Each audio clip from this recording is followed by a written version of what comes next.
সবাই থাকবেন তাহলে।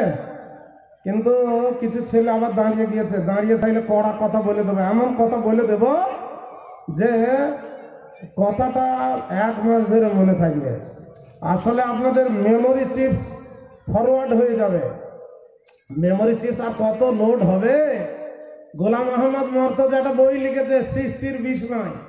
সৃষ্টির বিস্ময়ে গোলাম আহমদ মর্তজা বলেছেন মানুষের ব্রেনকে এমন ভাবে আল্লাহ সৃষ্টি করেছেন যে পৃথিবীর ভিতরে যত বই লেখা হয়েছে সমস্ত বইগুলোকে যদি একটা মানুষের ব্রেনে ভরা হয় তাহলে 3 ভাগের 1 ভাগ জায়গা দখল করবে না। বলুন সুবহানাল্লাহ।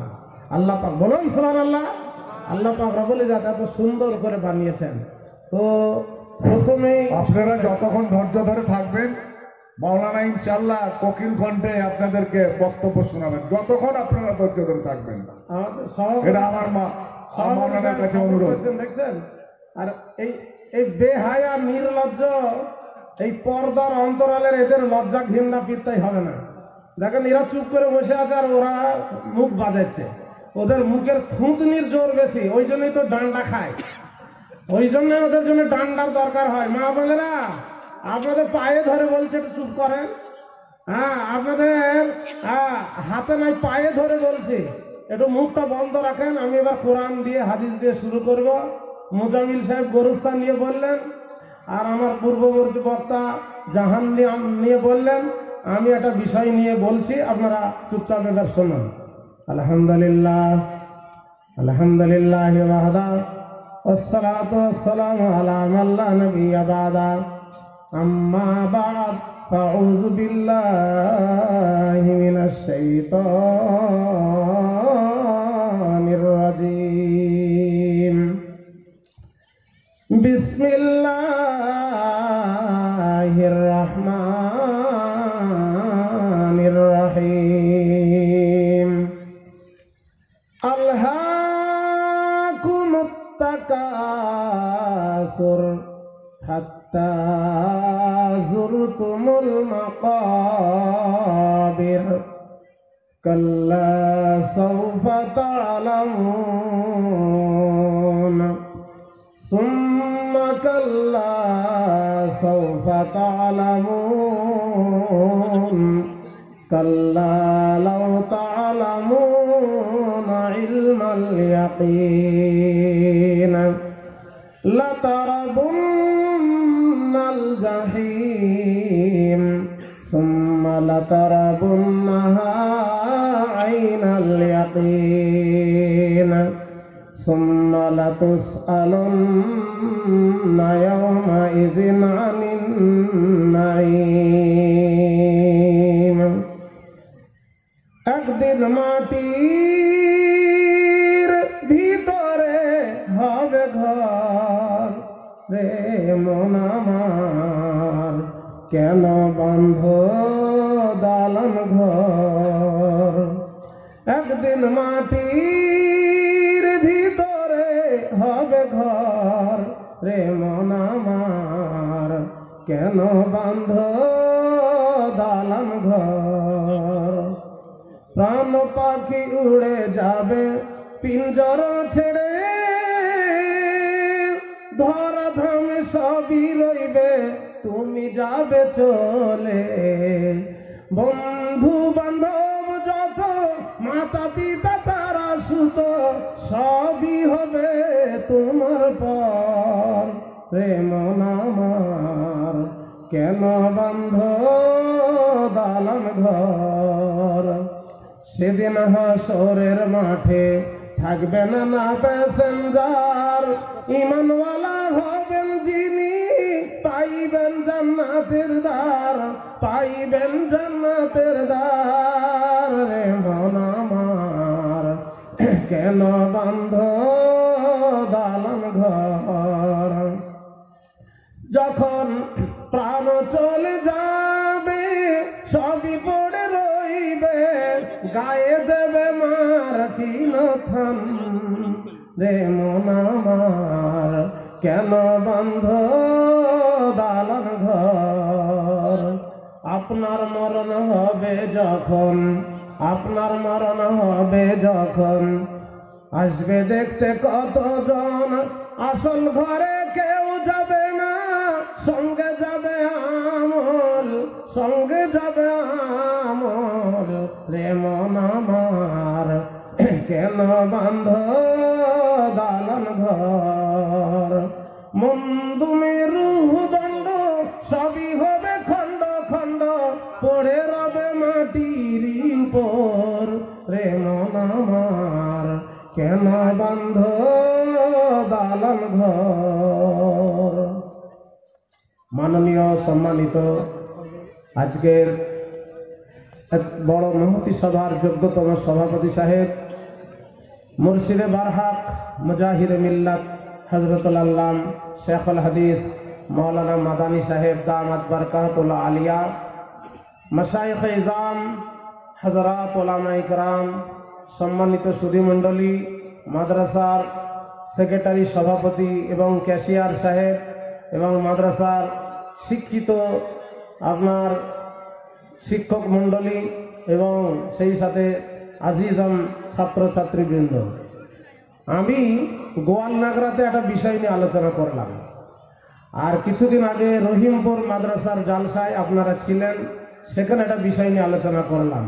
আজকে খুব হৃদয়গ্রাহী, মর্মান্তিক, অত্যন্ত হৃদয় বিদারক সেই ছোট্ট একটা ঘর, যে ঘরে মানুষ একবার চলে গেলে আর ফিরে আসে না, সেই ঘরটার নাম হলো আলামে বারজাখ। ওই আলামে বারজাখ নিয়ে আজকে আলোচনা করব।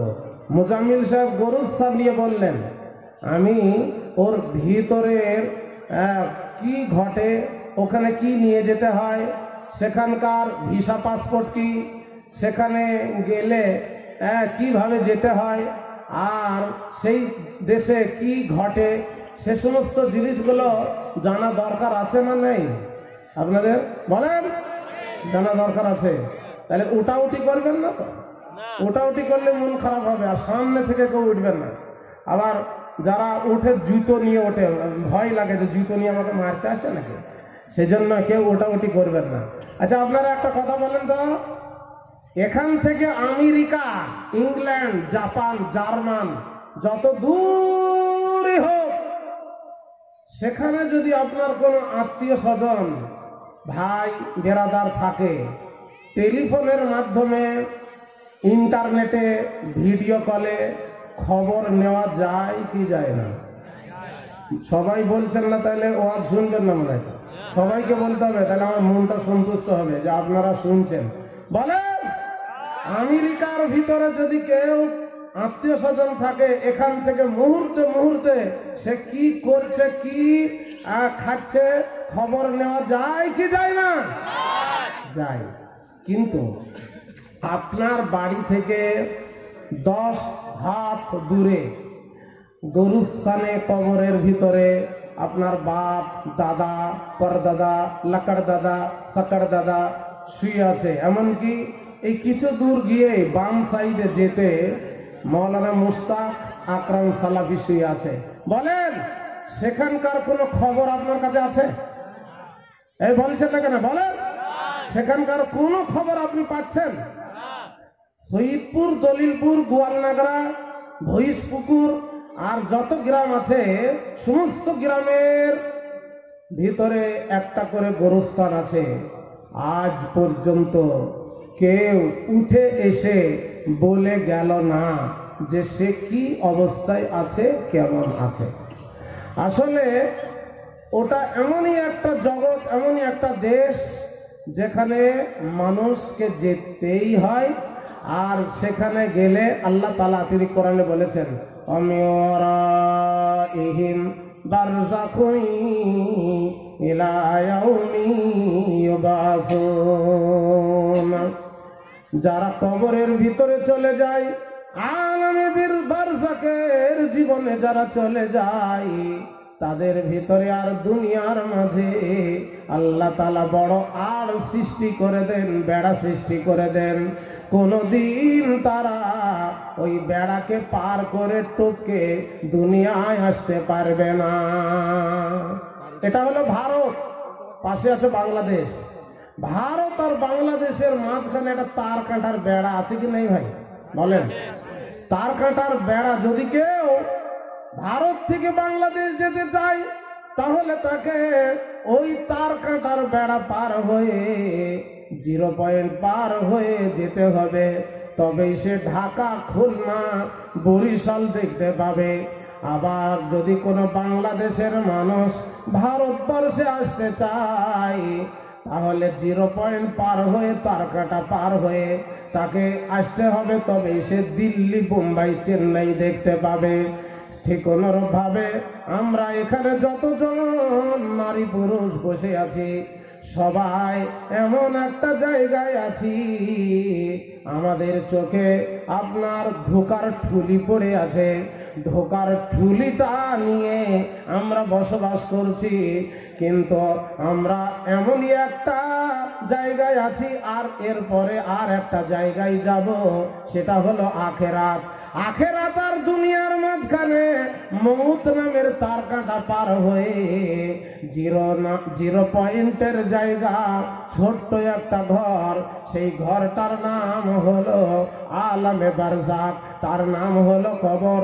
ওই কবরের ভিতরে যতদিন আমরা না যাব ততদিন পর্যন্ত আপনার আমার চেতনা কোনদিন ফিরবে না, ফিরবে না, ফিরবে না। ওটা একটা দারুল ইমতিহান, ওটা হচ্ছে একটা আমেরিকেশনের অফিস, মানে জীবনের সমস্ত চেক ওখানে হবে। আমি নদিয়া জেলা থেকে আসলাম শহীদপুর দলিলপুর মাদ্রাসার জলসায় একটা গাড়ি নিয়ে, গাড়িটা এনে বাইরে রেখে এখানে ওয়াজ নসিহত করার পর 2 দিন পরে যখন আমি ওই গাড়িটা চেপে আবার ফারাক্কার ব্রিজ হয়ে বহরমপুর হয়ে নদিয়া জেলা যখন যাব, আমার অজান্তে ফারাক্কা ব্রিজের নিচে কতগুলা অফিসার, কতগুলা পুলিশ সেখানে দাঁড়িয়ে আছে, আর তারা আমার গাড়িটা দেখে হাত মেরে গাড়িটাকে রুখে দিল। রুখে দেওয়ার পর তারা বলতে লাগলো, মৌলভী সাহেব আপনার গাড়ির 4টে কাগজ দেখি, একটা হলো ইন্স্যুরেন্স, একটা হলো ব্লু বুক, একটা হলো ড্রাইভিং লাইসেন্স, আর একটা হলো ধোঁয়া চেক। এই 4টি কাগজের কোনো একটি কাগজ যদি ফেল থাকে কিংবা যদি না দেখাতে পারি তাহলে ওখানে আমার গাড়িটাকে সিজ করবে, আমার বডিটাকে আলিপুর সেন্ট্রাল জেলে নিয়ে যাবে, আর আলিপুর সেন্ট্রাল জেলে আমাকে সেখানে জেলখানায় রাখবে। আমার গাড়িটাকে টেনে নিয়ে চলে যাবে বহরমপুর থানায়। দিনদার ভাইরা, ইসলাম দরদি মা বোনেরা, ভালো করে শুনবেন আর কথাগুলোকে ডাইনে বাঁয়ে করে দেবেন না। আমি উদাহরণটা এই জন্যই দিলাম, আমাদের এই যে বডি নামের গাড়িটা, এই বডি নামের গাড়িটাকে নিয়ে পৃথিবীর ভিতরে চলছি, বিচরণ করছি। এরপরে আমরা যে স্টেজটাই যাব, যে স্টপেজটাই যাব, ওই স্টপেজটার নাম হলো আলামে বারজাক। ওই আলামে বারজাকে অফিসার আছে কি নেই বলেন? অফিসার আছে না? সেখানে চেক করার পুলিশ তো আছে।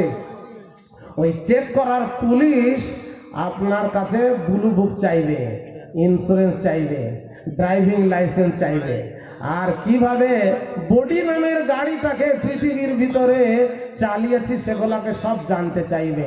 এবং বিশ্ব নবী, নবিকুল শিরোমণি জনাবে মুহাম্মদুর রাসূলুল্লাহ, নবীর মোহব্বত নেই কাউরির ভিতরে, নবীর নাম শুনে উচ্চ স্বরে দরুদ পড়বেন, জালসা শুনে সার্থক হবে। বলবেন আল্লাহর নবী, বিশ্ব নবী, নবিকুল শিরোমণি জনাবে মুহাম্মদুর রাসূলুল্লাহ সাল্লাল্লাহু আলাইহি সাল্লাম হাদিস শরীফের ভিতরে বলেছেন, ইযা উজিয়াল মাইয়িতু ফিল কবরি আতাহু মালাকানি, যখন কোন মাইয়িতকে কবরে রাখা হয় রে, তখন তার কাছে দুইজন অফিসারে আসে।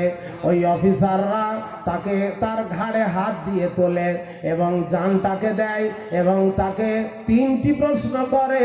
3টি প্রশ্নের মাধ্যমে সারা জীবনের কর্মের সব কিছু তারা বুঝে নেয়। আমার দিনদার ভাই, আমার মা বোনেরা, যদি ওই 3টি প্রশ্নের উত্তর আপনি আমি দিতে পারি তাহলে ওয়েলকাম করে আপনাকে আমাকে জান্নাতের ঠিকানা দেখিয়ে দেবে। আর যদি 3টি প্রশ্নের উত্তর না দেখাতে পারি, কবর সম্পর্কে, আলমে বারজাখ সম্পর্কে আপনার আমার নবী, বিশ্ব নবী তিনি বলেছেন সেটা হলো রাউযাতুম মিন রিয়াজিল জান্নাতি আও হুফরাতুম মিন হুফারিন নারি। কবর 3.5 হাত মাটির ঘর কারো জন্য, কারো হবে ফুলের বাগান, কারো হবে জাহান্নাম। 3.5 হাত কবরের ভিতরে যখন আপনি আমি যাব, যদি সেখানে আমল ভালো হয় তাহলে হাতছানি দিয়ে জান্নাতকে দেখিয়ে দেওয়া হবে। আর যদি আমল খারাপ হয় তাহলে সেখানে আপনার বডি নামের গাড়িটাকে সিজ করবে, আপনাকে নিয়ে যাবে জাহান্নামের জেলে, আর আপনার বডিটা কবরের ভিতরে পড়ে থাকবে। এবার একটা প্রশ্ন করছি, কে কে কবরে যাবেন না? হাত তুলে দেখান তো। কবরে কে কে যাবেন না? হ্যাঁ, সবাই যাবে? হ্যাঁ, ওটা এমন একটা জায়গা, আল্লাহর কাছে পৌঁছাবার ওই একটাই রাস্তা, কি ভাই? আর দ্বিতীয় কোনো বাইপাস রাস্তা আছে? আছে? আচ্ছা, আপনারা যখন একসময় একটা জায়গায় ছিলেন, সেখান থেকে দুনিয়ায় কোন দিক হয়ে এসেছেন বলেন তো? শহীদপুর হয়ে না এদিকে মানে দলিলপুর হয়ে, কোন দিক দিয়ে এসেছেন? মায়ের পেট হয়ে তারপরে দুনিয়ায় এসেছেন, তাই তো? তো পৃথিবীর ভিতরে যত মানুষ এসেছে, সমস্ত মানুষ কোন না কোন মায়ের পেট হয়ে তারপর দুনিয়া এসেছে। 2টা লোক ছাড়া। ওই 2টা লোক কে কে? ওই 2টা লোক থেকে আদম একটা, আর একটা হাওয়া। এটা সবারই জানা আছে। আদমকে আল্লাহ নিজের হাতে তৈরি করেছেন, আর আদম জান্নাতে শুয়েছিল, বাম পাঁজরের হাড়কে নিয়ে, বাঁকা হাড়কে নিয়ে হাওয়াকে তৈরি করে ওর পাশে যখন রাখলেন, তখন আদম দেখলেন, আরে আমার মতোই, যে আমার মতোই বডি, কিন্তু আমার দাড়ি আছে, ওর আবার দাড়ি নেই। এ যেন এটা কেমন কেমন। তো পুরুষের একটা বদ অভ্যাস আছে, কিছু সুন্দরী দেখলেই তার দিকে টুকটুক করে দেখতে থাকে, আর তার দিকেই চেয়ে থাকে। এখন তাকে ডাম্পারের ধাক্কা লাগো, মোটর সাইকেল একটা যুবক ছেলে যাচ্ছে, আর একটা ওদিক থেকে সুন্দরী নারী আসছে, তো সুন্দরী নারীর দিকে তাকিয়েই আছে, তাকিয়ে আছে। এদিকে ওদিক থেকে গাজল থেকে যে ডাম্পার আসছে ওকে মারবে, সেদিকে ওর ধ্যান নেই। তো আদম আলাইহিস সালাম যখন হাত দিতে যাচ্ছেন, আল্লাহ বলছেন, দাঁড়া, আগে বিয়ে পড়াই, তারপরে ওর গায়ে হাত দিবি। আমার দিনদার ভাই, আল্লাহ পাক রব্বুল ইজ্জত হযরত আদমকে বলেছেন, খালাকতু বিয়াদাইয়া, আমি আদমকে নিজের হাতে তৈরি করলাম, আর হাওয়াকেও তৈরি করলাম। কিন্তু এই 2জন কোন মায়ের পেট হয়ে আসেনি। কিন্তু পৃথিবীর ভিতরে যতগুলা মানুষ আমরা এসেছি, কোন না কোন মায়ের পেট হয়ে তারপরে দুনিয়াতে এসেছি। এমনকি আপনার আমার নবী, বিশ্ব নবী, নবী কুল শিরোমণি জনাবে মুহাম্মদুর রাসূলুল্লাহ সাল্লাল্লাহু আলাইহি ওয়াসাল্লাম একজন জনম দুঃখিনী মা আমিনার পেট হয়ে সারা দুনিয়াকে তিনি আলোকিত করলেন। যে মায়ের পেট হয়ে তিনি পৃথিবীর ভিতরে আসলেন, ওই মা তাকে 6 বছর বয়সে রেখে আলামে বারজাখের জীবনে চলে গেল। আর কবরের ভিতরে যখন চলে গেল, বিশ্ব নবী জনাবে মুহাম্মদুর রাসূলুল্লাহ সাল্লাল্লাহু আলাইহি সাল্লাম একদিন মায়ের কবরের পাশ দিয়ে আসার সময় আবওয়া নামক জায়গায় আল্লাহ তাআলাকে তিনি বললেন, মাবুদ মেহেরবান, আমার জনম দুঃখিনী মা এই জায়গায় শুয়ে আছেন আর তার লাশটা দাফন করা আছে। আল্লাহ মায়ের কবরের কাছে গিয়ে একটু দোয়া করার সুযোগ দাও, পারমিশন দাও।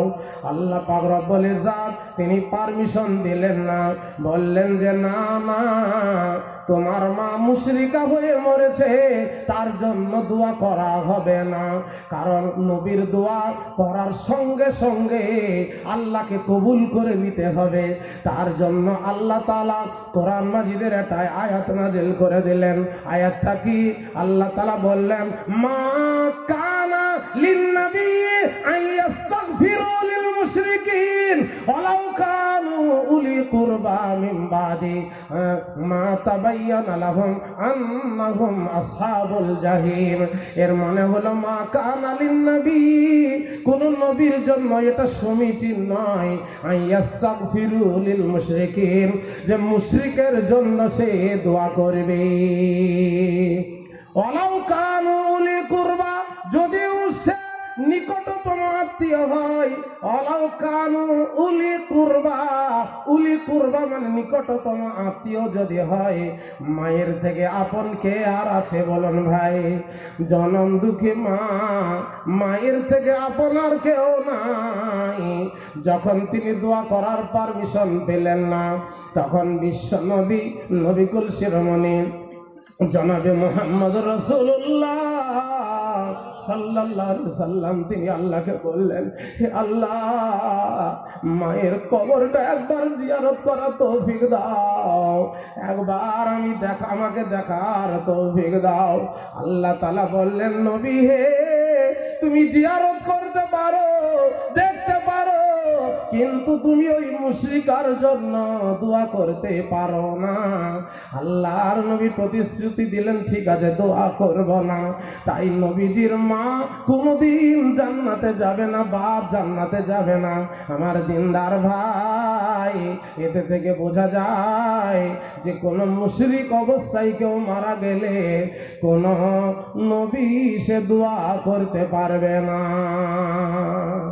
এখন আপনার বাপ, দাদা, পরদাদা কবরে চলে গিয়েছে, ওই কবরের পাশ দিয়ে যাওয়ার সময় আপনি আমি সালাম দিই কি দিই না? বলেন, সালাম দিই তো। তো ওই সালামটা কি তারা শোনে? শোনে? আপনারা বলছেন না যে শোনে না? শোনে। নবীদের কথা সাধারণ মানুষেও শুনতে পায়, আবার মুর্দা মানুষেও শুনতে পায়। আমরা যে সালাম দিই, কি সালাম? আসসালামু আলা আহলি দিয়ারি মিনাল মুমিনিনা ওয়াল মুমিনাতি ওয়া ইন্না ইনশাআল্লাহু বিকুম লাহিকুন। আমরা এই সালাম যে দিই, এটা মুর্দা ব্যক্তি কবরের ভিতর থেকে শুনতে পায়। তার দলিল হলো আল্লাহর নবী, বিশ্ব নবী, নবিকুল শিরোমণি জনাবে মুহাম্মদুর রাসূলুল্লাহ সাল্লাল্লাহু আলাইহি সাল্লাম একবার বদরের কূপে নিহত আবু জাহাল, উতবা, সাইবা এবং এই সমস্ত কাফেরদের লক্ষ্য করে বললেন, এ আবু জাহাল, এ উতবা, এ সাইবা, মা ওয়াদা রাব্বুকুম ওয়াজাদতুম হাক্কা। তোমার আল্লাহ, তোমার রব তোমাদের নবীর মুখ দিয়ে যা বলিয়েছে সেটা কি তোমরা সত্য সত্য পেয়েছো কি? কথাটা বুঝতে পারলেন? আল্লাহর নবী আবু জাহাল, উতবা, সাইবা ওদের যে কূপে ফেলা হয়েছিল, সেইখানে গিয়ে যখন এরকম বলছেন যে আল্লাহ তোমাদের কবর সম্পর্কে, আলামে বারজাখ সম্পর্কে যে কথাগুলি তোমাদের নবীর মুখ দিয়ে বলিয়েছেন, সেইগুলো তোমরা সত্য পেয়েছো? তো হযরত উমর বললেন, ইয়া রাসূলুল্লাহ, ওরা তো মরে গিয়েছে, ওরা কবরে শুয়ে আছে, তো আপনার কথা কি তারা শুনতে পাইছে? আল্লাহর নবী বললেন, ওমর রে, মা আসমা বিকুম, তুমি ওদের থেকে বেশি জোরে শুনতে পাচ্ছ না। তুমি যেমন শুনছ ওরাও সেই রকম শুনতে পাচ্ছে। আমার দিনদার ভাই, এখনো তো আপনারা কবরে যাননি, আলামে বারজাখে যাননি। আলামের বারজাখের জীবনটা খুবই ভয়ানক, অত্যন্ত আশ্চর্যজনক। পৃথিবীর ভিতরে অনেক আশ্চর্য জিনিস আছে, যেমন ব্যাবিলনের শূন্য উদ্যানে আছে, হাওড়ার ব্রিজটা শূন্য উপরে দাঁড়িয়ে আছে, ওটা একটা আশ্চর্য। পৃথিবীর ভিতরে আগ্রার তাজমহল একটা আশ্চর্য জিনিস আছে। কিন্তু কবর আর আলামে বারজাখ এটা এত আশ্চর্য, এত আপনার যন্ত্রণাদায়ক, যা ভাষায় বলে বোঝানো যাবে না। তবে কিছু কিছু ইঙ্গিত দিই, কিছু কিছু আপনাদেরকে আমি ওই বিষয়ে জ্ঞান কোরআন হাদিস থেকে দান করি। তার ভিতরে আপনাদের ভিতরে ধোকার ঠুলি পড়ে আছে, ওই ধোকার ঠুলিটাকে আগে বের করি। আপনাদের দেশে, আপনাদের গ্রামে মানুষ মরে কি মরে না? মরে না? সবাই বেঁচে আছে? মরে। তো মানুষ মরার পরে তাদের জানাজায় আপনারা শরীক হন তো? জানাজায় শরীক হয়ে তারপরে তাকে মাটি দিতে গরুস্থানে সবাই যান। গরুস্থানে যখন মাটি দিতে যান তখন 4 জনা কি 3 জনা কবরে তাকে নামায়, আর 1000 জনা ডাঙায় দাঁড়িয়ে খিলখিল খিলখিল করে হাসে। হাসে তো, আর গল্প করে, বন্ধু বান্ধবকে নিয়ে মজা করে। আমার দিনদার ভাই, গরুস্থানে গিয়ে কবর দিতে গিয়ে আমরা নর হয় না, আমাদের ভয় ভীতি বলে কিছু নেই। কবরের পাশ দিয়ে অহরহ হাঁটি, কিন্তু কবর বলে আমাদের কোনো চিন্তা নেই, কবর বলে আমাদের কোনো ভাবনা নেই, কবরের চিন্তা আসেই না। আসল কেন আসে না? শয়তান আমাদেরকে 1000 পাওয়ারের একটা ধোকার ট্যাবলেট খাইয়ে রেখেছে। সে ধোকার ট্যাবলেটটা কি? যখনই কোনো মানুষ মারা যায় আর তাকে কবর দিতে যায়, কবরে তাকে নামাবার সময় শয়তান বলে, আরে ওর বয়স শেষ হয়ে গিয়েছে, মরে গিয়েছে, এখন তোমার বয়স শেষ হয়নি, অনেক দিন তুমি বাঁচবে, সুতরাং এ বিষয়ে তোমার চিন্তা করে দরকার নেই। অথচ দিনদার ভাইয়েরা, ইসলাম দরদি মা বোনেরা, আল্লাহর নবী, বিশ্ব নবী জনাবে মুহাম্মদুর রাসূলুল্লাহ সাল্লাল্লাহু আলাইহি সাল্লাম যখন তিনি গরুস্থানে যেতেন, গরুস্থানে গিয়ে একটা কাঠিকে নিতেন, মাটিকে নাড়াচাড়া করতেন, টপ টপ টপ টপ করে বিশ্ব নবীর চোখ দিয়ে পানি পড়ত। আপনারা আলেমদের মুখে শুনেছেন, আবারও বলছি, হযরত উসমান গনি, আল্লাহর নবীর মানে জামাতা উসমান গনি, তিনি যখন আল্লাহর নবীর কাছে জাহান্নামের বয়ান শুনতেন, যখন বিশ্ব নবীর কাছে পুলসিরাতের বয়ান শুনতেন, মিজানের কথা শুনতেন, তখন তিনি অঝর নয়নে কাঁদতেন না।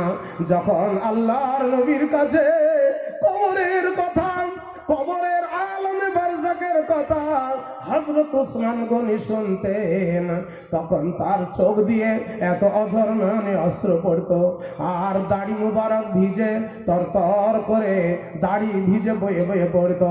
এখানে যতজন মানুষ আপনারা বসে আছেন দিনদার ভাই, আপনার দিলের ভিতরে যদি ঈমান থাকে, আমি আলামে বারজাকের জীবন নিয়ে শুরু করেছি, এই কথাগুলো শোনার পর আপনাদের ঈমান বাড়বে।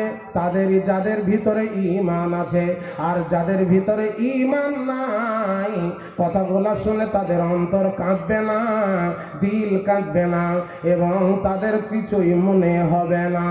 আসলে হযরত উসমান গনি বিশ্ব নবী, নবীকুল শিরোমণি জনাবে মুহাম্মদুর রাসূলুল্লাহ সাল্লাল্লাহু আলাইহি সাল্লাম, তারা আলামে বারজাখের জীবনকে চিনতেন, কবরকে জানতেন, তার জন্যই তারা কাঁদতেন। আপনাদের এবার একটা ভয় ভিতরে আসছে কি আসে না? ভয়। মনে করেন শহীদপুরের 2টা ছেলের ফাঁসির অর্ডার হয়েছে, একজনের আগামীকাল সকাল 8টার সময় ফাঁসি হবে, আর একজনের হবে সকাল 7টার সময়। এখন সকাল 7টার সময় যার ফাঁসি, তার সময় হয়ে গেল, খুঁটা থেকে তার রসাটাকে খুলে নিয়ে গিয়ে ওই ফাঁসির মঞ্চে তাকে ঝুলিয়ে দেওয়া হলো। তার সামনে 8টার সময় যার ফাঁসি হবে তার সম্মুখে। এবার সে ছটফট ছটফট ছটফট করে মারা গেল।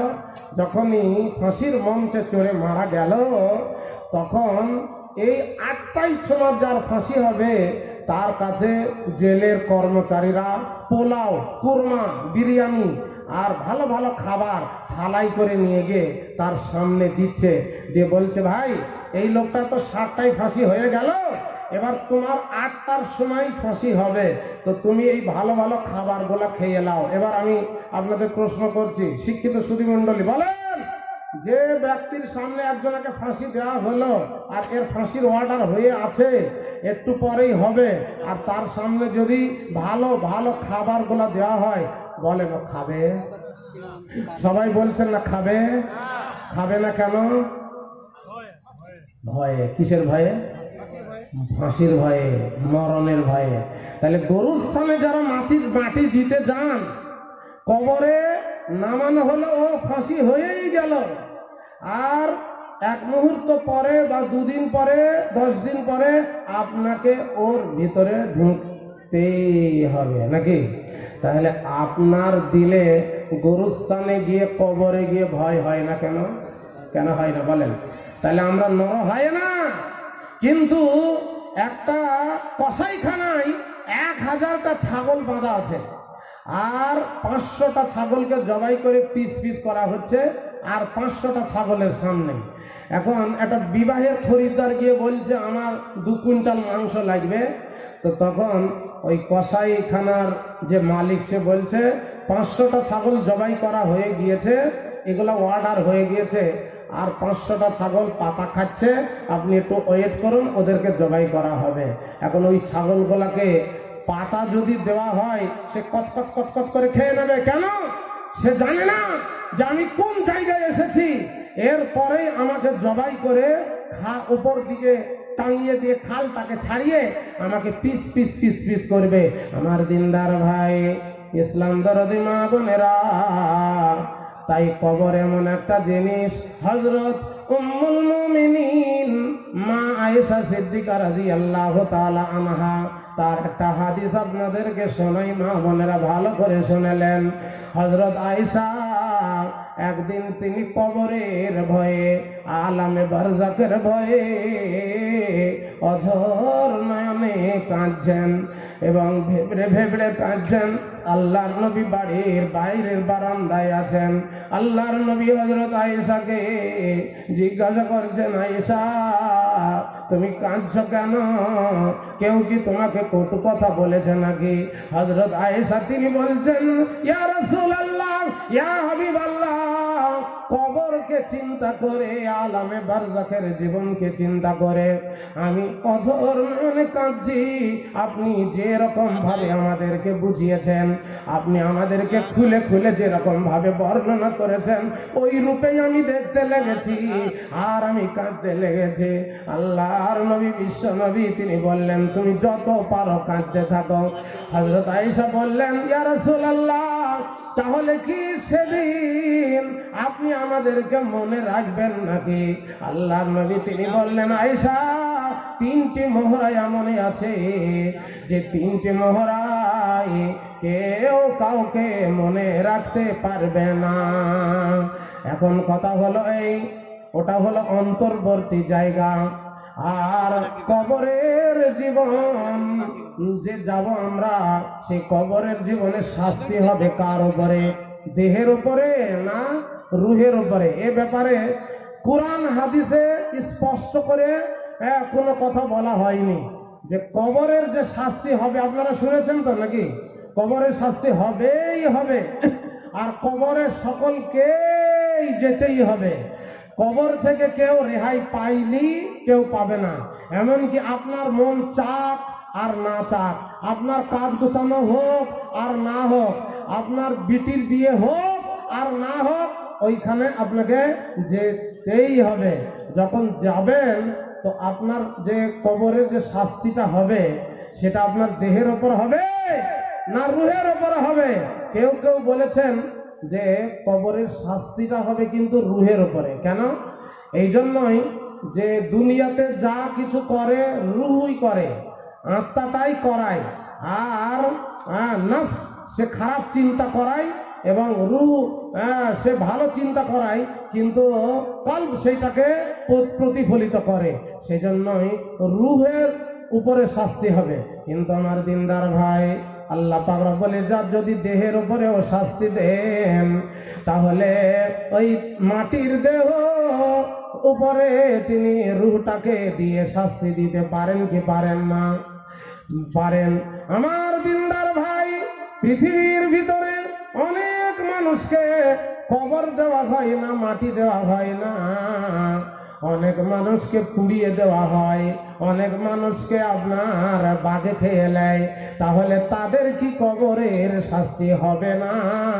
হ্যাঁ হ্যাঁ, তাদেরও কবরের শাস্তি হবে। কারণ পুড়িয়ে দিলে তার আত্মাটা আল্লাহর কাছে চলে যায়। আমরা কবর কেন দিই? এই দেহের ইজ্জতটাকে রক্ষা করার জন্য, আর পরিবেশ যাতে দূষিত না হয়, আর এই জীবাণুটা মাটির দেহ মাটিতেই খাবে, মাটিতেই ধ্বংস হবে, তার জন্য আমরা কবরে দিই।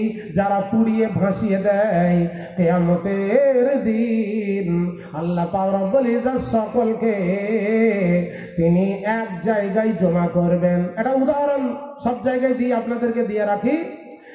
সকল মানুষকে মহান আল্লাহ পাক রব্বুল ইজ্জত তিনি খুঁজে পাবেন কিভাবে? মাটিকে বলবেন, মাটি রে, তোর ভিতরে যতগুলো আমার মাল জমা করা আছে, সব মালগুলোকে তুই বমি করে দে, সবগুলোকে উগলে দে। যতগুলা কবরে বাঁধো মানুষ আছে আরবের ভিতরে, আর ভারতের ভিতরে, আর পাকিস্তান, আর বাংলাদেশ, সমস্ত কবর থেকে মানুষ ওই রকম ভাবে উঠবে যে রকম ভাবে কেঁচোকে মাটি থেকে উঠতে দেখেছেন কি? কেঁচোগুলা যেমন মাটি থেকে মাথা চাড়া দিয়ে ওঠে, ওই রকম কবর থেকে মানুষ মাথা চাড়া দিয়ে উঠবে। এক একটা কবর থেকে ৭০টা করে মানুষ উঠবে।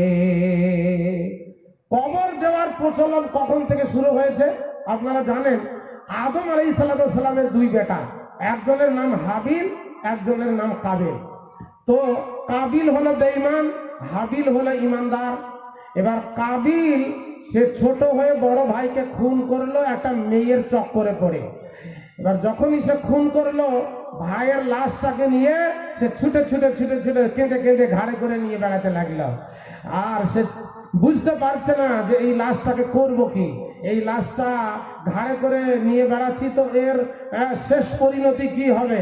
এমন সময় মহান আল্লাহ পাক রব্বুল ইজ্জত তিনি আকাশ থেকে দুইটি কাককে পাঠিয়ে দিলেন, আর ওই দুইটি কাক তারা মারামারি করলো। মারামারি করতে করতে একটা কাক আর একটা কাককে মেরে ফেলল। যখন একজন কাক মরে গেল, তখন যে মারল সে ঠোঁট দিয়ে মাটি খুঁড়তে লাগলো। ঠোঁট দিয়ে মাটি খুঁড়ে ওই যে কাকটা মারা গিয়েছে তার লাশটাকে ওই কবরে দিয়ে দিল এবং মাটি চাপা দিতে লাগলো। তখন কাবিল বুঝতে পারলো যে আমার ভাই তো নিহত হয়েছে, মরে গিয়েছে, সুতরাং তার লাশটাকে এখানে দাফন করতে হবে। তাই সে মাটি খুঁড়ে তার ভাইয়ের লাশটাকে দাফন করে দিল। আমাদের দেশে যে কবর দেওয়া হয়, ওই কবর সুন্নতি তরিকায় হয় না। আরবের ভিতরে কবর দেওয়া সুন্নতি তরিকায় তারা দেয়। কেমন দেয় একটু ভালো করে শুনলেন। আরবে দুই রকম সুন্নতি কবর আপনারা ইউটিউবেও দেখতে পাবেন, বিভিন্ন ইন্টারনেটে দেখতে পাবেন। আর যারা খাস করে গিয়েছেন আরবে, তারা দেখে এসেছেন মানুষকে কি রকম ভাবে কবরস্থ করে। এটা লাহাত কবর করে, আর একটা বক্সের কবর, অর্থাৎ এটা মাটি খোঁড়া হলো, মাটি খুঁড়ে আপনার কেবলার দিকে আর একটা ছোট ডয়ারের মতো আর একটা গর্ত খোঁড়া হয়, দিয়ে লাশটাকে ওই ডয়ারের ভিতরে ভরে দিয়ে কবরটা ফাঁকা থেকে যায়, যে পাটাটন দিয়ে আপনার মাটি দিয়ে দেয়। আর একটা কবর এইরকম দেয় বক্স কবরের মতো। মাটি খোঁড়া হলো, মাটি খোঁড়ার পরে সেই কবরের ভিতরে আর একটা ছোট্ট গর্ত খোঁড়ে এবং লাশটাকে ওই ছোট্ট গর্তের ভিতরে দেয়। দেওয়ার পরে পাটাটন দিয়ে পুরা কবরটাই ফাঁকা থেকে যায়, এই দুইটি কবর আরো বেঁধে হয়। আর আমাদের সরাসরি কবর খুঁড়ে আপনার পাটাটন দিয়ে কবরের ভিতরে লাশটাকে রেখে আমরা কি করি, মাটি দিয়ে চলে আসি। আমার দিনদার ভাই, এবার আপনাদেরকে আমি বলি, কবরের আযাব এটা আল্লাহর নবী, বিশ্ব নবী, তিনি বলেছেন সত্য। কবরের আযাব হবে কাদের জন্য হবে? কতগুলা পাপীদের জন্য হবে। ওই পাপগুলা যদি আপনাদের ভিতরে থাকে সেগুলাকে বর্জন করবেন। আপনারা কি চান যে আমাদের কবরের আযাব হোক? বলেন, যতগুলা বসে আছেন বলেন, কবরের আযাব হোক, এটাকে আপনারা চান? সবাই বলছেন না, তাহলে কেউ কেউ চান? বলেন, কবরের আযাব চান আপনারা? চান না? তাইলে এখন কতগুলা গুনহার কথা বলবো, ওই গুনহাগুলো থেকে আপনারা বিরত থাকলে কবরের আযাব থেকে বেঁচে যাবেন। তার আগে একটা হাদিস বলি। মা রে, বোনেরা, খালারে, ফুফুরে, আপনাদের মতো একজন মহিলা হযরত উম্মুল মুমিনিন মা আয়েশা সিদ্দিকা রাদিয়াল্লাহু তাআলা আনহা, তিনি হাদিস বর্ণনা করে বলছেন, একদিন একটা ইহুদিনী মহিলা হযরত খাদিজার, হযরত আয়েশার কাছে, হযরত মা আয়েশার কাছে একজন ইহুদিনী মহিলা আসলে, আসার পরে মা আয়েশাকে বলছে, আয়েশা রে, আমি আজকে খাবার খাইনি, তুমি আমাকে কিছু আহার দাও, কিছু খাবার দাও। হযরত আয়েশা সিদ্দিকা রাদিয়াল্লাহু তাআলা আনহা, তিনি ওই ইহুদিনী মহিলাকে কিছু খাবার দিলেন, কিছু খেতে দিলেন। ওই ইহুদিনী মহিলা হযরত আয়েশার ওই খাবারটা খেয়ে হযরত আয়েশার জন্য এই বলে দোয়া করেছে, হে আল্লাহ, তুমি আয়েশাকে কবরের আযাব থেকে বাঁচিয়ে রাখো। কি দোয়া করলো ইহুদিনী মহিলাটা? আল্লাহ, তুমি আয়েশাকে কবরের আযাব থেকে বাঁচাও। হযরত আয়েশা তখন ছোট্ট ছিলেন, তিনি জানতেন না কবর কি জিনিস আর কবরের আযাব কি জিনিস। আল্লাহর নবী বাড়িতে ছিলেন না বাইরে ছিলেন? আল্লাহর নবী আসা পর্যন্ত আয়েশা ওই ইহুদিনী মহিলাটাকে আটকে দিলেন, তাকে আটকে দিলেন। সে ওই কথাটা শোনার পর যে আল্লাহর নবী যতক্ষণ না আসবেন তোমার যাওয়া হবে না। আল্লাহর নবী যখন বাড়ি আসলেন তখন নবীজিকে মা আয়েশা জিজ্ঞাসা করেছেন, ইয়া রাসূলুল্লাহ, এই ইহুদিনী মহিলা আমার কাছে কিছু খাবার চাইলো, আমি তাকে কিছু দিলাম। খাবারটা খাওয়ার পর সে আমার জন্য দোয়া করলো, আল্লাহকে তুমি কবরের আযাব থেকে রক্ষা করো। তো বলুন, ইয়া রাসূলুল্লাহ, ইয়া হাবিবাল্লাহ, কবর কি জিনিস আর কবরের আযাবই বা কি জিনিস? দয়ার নবী তখন বললেন, আয়েশা রে, কবরের আযাব সত্য, কবরের আযাব হবে। আযাবিল কবরে হাক্কুন, কবরের আযাব হবেই হবে। আমার দিনদার ভাইয়েরা, কাদের কাদের জন্য এবার কবরের আযাব হবে ভালো করে শুনেলেন। একটা তিরমিজির হাদিস বলছি, আপনার মেমোরি চিপসটাকে খুলে নেন, কথাগুলোকে লোড করে নেন। এতক্ষণ যা বলছিলাম সব সমস্যার কথা, এবার সমাধানের কথাই আমি আসব, কিন্তু কেউ আপনারা উঠবেন না। কবরের আযাব থেকে যদি আপনি বাঁচতে চান, কবরের আযাব থেকে যদি আপনি নিষ্কৃতি পেতে চান, তাহলে এই গুনাহগুলো থেকে আপনি বাঁচবেন। তিরমিজির একটা হাদিস, বিশ্বনবী নবিকুল শিরোমণি জনাবে মুহাম্মদুর রাসূলুল্লাহ সাল্লাল্লাহু আলাইহি সাল্লাম একদিন তিনি রাস্তা দিয়ে হেঁটে যাচ্ছিলেন, আর দুইটি কবরে অত্যন্ত আযাব হচ্ছিল। আল্লাহর নবী তিনি সাহাবাদেরকে ডেকে বললেন, দেখো দেখো সাহাবারা, এই দুইটি কবরে আযাব হচ্ছে, আর খুব বড় বড় জিনিসের জন্য তাদের কবরের আযাব হয় না। তাদের মধ্যে একজন ব্যক্তি লা ইয়াস্তাতিরু মিনাল বাউলি, সে পেশাবের ছিটা থেকে বাঁচত না। পেশাব যখন জমিনে আমরা করি, আমার যুবক ভাইয়েরা এমন টাইট ফিট স্যুট পরে আমরা জমিনে পেশাব করি, দাঁড়িয়ে দাঁড়িয়ে, বসে পেশাব করার সম্ভব হয় না। আর দাঁড়িয়ে পেশাব যখন করি ওই পেশাব ঘুরে এসে গায়ে পড়ে, শুতে পরে বুট ভিজে যায়। যদি পেশাবের ছিটা থেকে কেউ না বাঁচে আর পেশাবের ছিটা এসে যদি গায়ে লাগে, তার জন্য কবরের আযাব হবেই হবে হবে। আর দ্বিতীয় নাম্বার, সে ইয়ামশি বিন নামিমা, সে চুগলখড়ি করে বেড়াতো আর মানুষের কথা লাগিয়ে বেড়াতো এবং সে চুগলখোর ছিল, যার জন্য তার কবরের আযাব হচ্ছে। আমার দিনদার ভাই, তাহলে দুটি গুনার কথা শুনলাম। একটা হলো আপনার পেশাবের ছিটা থেকে যে না বাঁচবে তার কবরের আযাব হবে, আর একজন যে চুগলখড়ি গীবত করে বেড়াবে তার কবরের আযাব হবে। এবার একটা সহিহ মুসলিম শরীফের হাদিস বলছে, ভালো করে শুনলেন, অনুধাবন করুন আর নোট করে নেন। আল্লাহর নবী একদিন বানু নাজ্জার কবিলার একটা বাগানের পাশ দিয়ে যাচ্ছিলেন, আর যেতে যেতে 6টি কিংবা 7টি কবরের কথা এসেছে। 6টি এবং 7টি কবরে খুবই আযাব হচ্ছিল। সিত্তা ও সাবা আকবরিন শব্দ এসেছে। আল্লাহর নবী তখন তার খচ্চরটা বিচলিত হচ্ছিল, ওই খচ্চরের পিঠে চড়ে তিনি যাচ্ছিলেন। খচ্চরের বিচলিত হওয়া দেখে, বিদকে যাওয়া দেখে তিনি বুঝতে পারলেন আশেপাশের মধ্যে কবর আছে, যার জন্য আমার এই খচ্চরটা তরাম তরাম করে লাফাচ্ছে।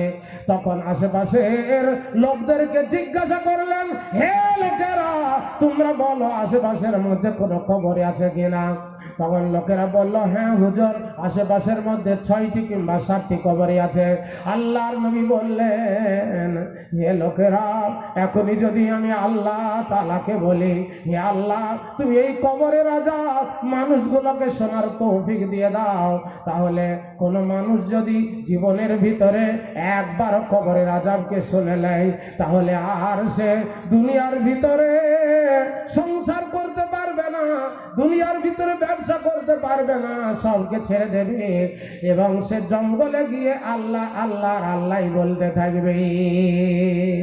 দিনদার ভাই, এখন আমরা সব সময় কবরের পাশ দিয়ে যাই, আমাদের চেতনা হয় না। একটা উদাহরণ দিচ্ছি, দিয়ে কতগুলা দান এসেছে বলবো, আর আপনারা যতজন বসে আছেন সবাই তো কিছু কিছু দিয়েছেন। এই দানটা আমি আপনাদের 10টার দিকে 9টার দিকে করার কথা ছিল, কিন্তু সে সময় সম্ভব হয়নি। এখন আমাকে যারা ভালোবাসেন, আমাকেই নাই বরং মাদ্রাসাকে যারা ভালোবাসেন, এখানে যতজন মানুষ আপনারা বসে আছেন, আপনারা কে কে মুমিন নয় একটু হাত তুলে দেখান তো। মুমিন কে কে নয়? আচ্ছা, সবাই মুমিন নাকি? হ্যাঁ, আচ্ছা, কে কে মুমিন এবার হাত তুলে দেখান তো, দেখান কে কে মুমিন। যারা হাত তোলেননি তাদের অবস্থা খুব খারাপ, ওরা মুমিন নয়। হাত তুলে থাকুন, নামাচ্ছেন কেন? হ্যাঁ, তাহলে আমরা সবাই এখানে যখনই বলেছি কে কে মুমিন নয় হাত তুলুন, তো হাত কেউ তোলেননি, তাহলে সবাই মুমিন নাকি? তাহলে আমরা যখন মুমিন, তাহলে আমাদের জান আর আমাদের মাল আল্লাহর কাছে বিক্রি হয়ে গিয়েছে। আপনার জান আর মাল স্বাধীন নয়, তাই তো? ইচ্ছা মতো আপনি যেখানে সেখানে ব্যয় করতে পারেন না। আল্লাহ যেখানে যেখানে যেখানে দিতে বলেছেন সেখানে সেখানে আপনাকে দিতে হবে। এখন আপনাদের কবরের আযাব থেকে বাঁচার জন্য কতগুলা আমি নিয়ম বলবো, আপনারা কি শুনবেন যে কবরের আযাব থেকে বাঁচবেন? এখন কবরের আযাব হবে কি কি কারণে, এগুলো তো সমস্যা, তো সমস্যার সমাধান তো করতে হবে।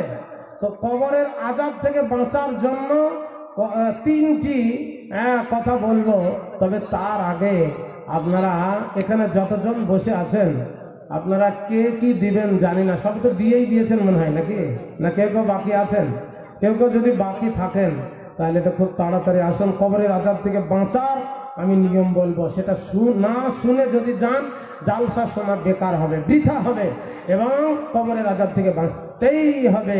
সেজন্যই কে কে 1000, 2000, 5000, 10,000 করে টাকা আপনারা দেবেন এই মজলিসে। আজকে প্রথম দিনে দেবেন ইনশাআল্লাহ, আল্লাহ পাক রব্বুল ইজ্জতের অ্যাকাউন্টে আপনার জমা হয়ে যাবে। তবে ছেলেদের চাদরে যে টাকাটা এসেছে ছেলেদের কাছ থেকে, সেটা হলো 7,465 টাকা মাত্র। এই 7,000 তো একটা শিক্ষকের বেতনও হবে না। আর 12 মাস বেতন দিতে হয়, বোর্ডিং চলে এখানে। আমার দিনদার ভাই, একটু আগে একটা হাদিস শোনালাম যে উম্মুল মুমিনিন মা আয়েশার কাছে এক ইহুদিনী মহিলা এসে কিছু খাবার চাইলো, আর মা আয়েশা তাকে খাবার দিলেন, আর আয়েশা তার জন্য দোয়া করলেন, আল্লাহ তুমি কবরের আযাব থেকে আয়েশাকে বাঁচাও। এখন আমি আপনাকে কবরের আযাব থেকে বাঁচাবার জন্য চেষ্টা করছি, দোয়া করব। সর্বপ্রথমে যে দেবেন তার জন্য হাত তুলে অনেকক্ষণ ধরে দোয়া করব। খুব তাড়াতাড়ি আসুন। এর ভিতরে ওই পিছনে যারা বসে আছেন ওনারা আগে মৌলভী সাহেবদেরকে দেননি। আপনার কাছে আপনার পকেটে যা আছে আপনি একটু উঠে এসে যদি আমার হাতে দেন, সর্বপ্রথমে যে দেবেন তার জন্য একটা হাত তুলে দোয়া করব। বিশেষ করে তার জান মালের হেফাজতের জন্য, তার কবরের আযাবের জন্য, এবং আল্লাহ পাক রব্বুল ইজ্জাতের কাছে আপনার জন্য আমি ফরিয়াদ করব। উঠে আসুন খুব তাড়াতাড়ি। আল্লাহর কোন নেককার বান্দা আছেন, আপনি 500 হোক, 1000 হোক, 2000, 5000, 10,000। আরে ভাই, আগামী কাল তো আছে, আগামী কাল আপনারা দেবেন। কিন্তু এখন যারা দিতে চান তাহলে খুব তাড়াতাড়ি আসুন। আমি আপনাদেরকে আরো কবরের আযাবের বিষয়টা পরিষ্কার করব এবং বাঁচার উপায়টা বলবো। তো তার আগে আসুন, আল্লাহর কোন নেককার বান্দা বা এদিকে বান্দিরা আছেন, আল্লাহর নেককার বান্দিরা, আপনাদের ভিতরে অনেকেই দান দেননি, তো মা আয়েশার মতো আপনাদের জন্য একটু দোয়া করব, আল্লাহ আপনাদেরকে বাঁচাবেন। তাই খুব তাড়াতাড়ি বিশ্ব নবী জনাবে মুহাম্মদ রাসূলুল্লাহ সাল্লাল্লাহু আলাইহি সাল্লামের মাদ্রাসায় আপনি দেওয়ার জন্য প্রস্তুত হয়ে যান। খুব তাড়াতাড়ি আসুন এবং দানটা নিয়ে আপনার নিজের দান নিজের হাতে এখানে করে যান। এখন একজনও আসলেন না, কি ব্যাপার গো? আপনারা কি কসম খেয়েছেন? কে? নুরুল হক মাত্র 200 টাকা। বাপ মায়ের জন্য, বাপ মা যাদের মারা গিয়েছে, পিতা মাতা মারা গিয়েছে, ভাই বেরাদার মারা গিয়েছে এবং কবর নিরালাই পড়ে আছে। আল্লাহর নবী বিশ্ব নবী তিনি বলছেন, আল মাইয়িতু ফিল কবরি কাল গারিকি ফিল বাহরি। কবরের ভিতরে যারা চলে যায়, অসহায় হয়ে পড়ে থাকে এবং ইয়ান্তাজিরু মিন আবিন ওয়া উম্মিন ওয়া আখিন, সে ইন্তজার করে আমার ভাই বেরাদার আত্মীয় স্বজন ছেড়ে এসেছি, তারা যদি আমার জন্য কিছু দান করে বা দোয়া করে, তাহলে এই দানের প্রতিফলটা খুব বড় আকারে আল্লাহ তাআলা তার কাছে পৌঁছে দেবেন এবং সে শান্তি পাবে। আল্লাহ পাক রব্বুল ইজ্জাতের কাছে সে শান্তি পেয়ে